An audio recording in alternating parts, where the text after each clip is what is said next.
Hei, jau šeit atkal līdzīs. Iziesim cauri RP situācijai, kā tiek pieņemti jauni biedri bandā.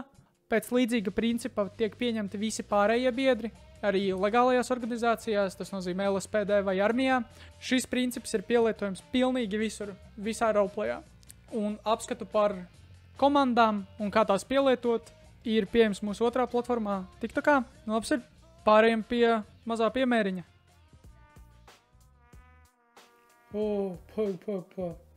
Tas ir žēks. Nu beidz, Rainer. Cik laika pagājis? 5, 6 gadi? Kaut kas tāds, bro. Tu neesi mainījies. Tikai tagad bārda kā bosam. Nu vecums nāk ar stilu. Ko pasdari? Joprojām ar džekiem tusā? Protams, bro. Šitie tā ir mūsējie.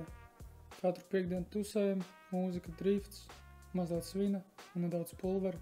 Tu jau zini. Jā, redzu, ka te vēl viss notiek. Tā pati banda, jā? Jā, vecīt.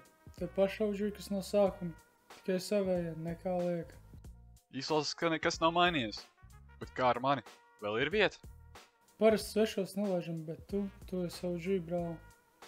Tev vieta garantēta. Tad es atkal bandā? Uzvelc vielu to kraklu un oficiāli atpakaļ esi balsos.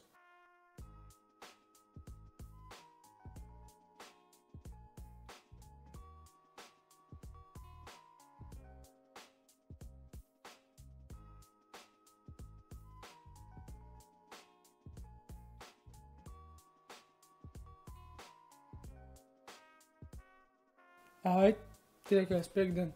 Paņemšu pāris aliņus, paņemšu ko uzpīpēt, iepazīstināšu tevi ar jaunajiem biedriem. Tiekās. Ceru, ka šis kalpos jums kā piemērs. Varēsiet atveidot savas roleplay situācijas, kā arī veiksmi pieņemties kādā no organizācijām. Vienmēr priekš palīdzēt jauniņiem, varbūt ieraudzījāt kaut ko jaunu sev, varbūt jums vienkārši patīk skatīties šāda tipa video, un tad jau uz tikšanos serverī.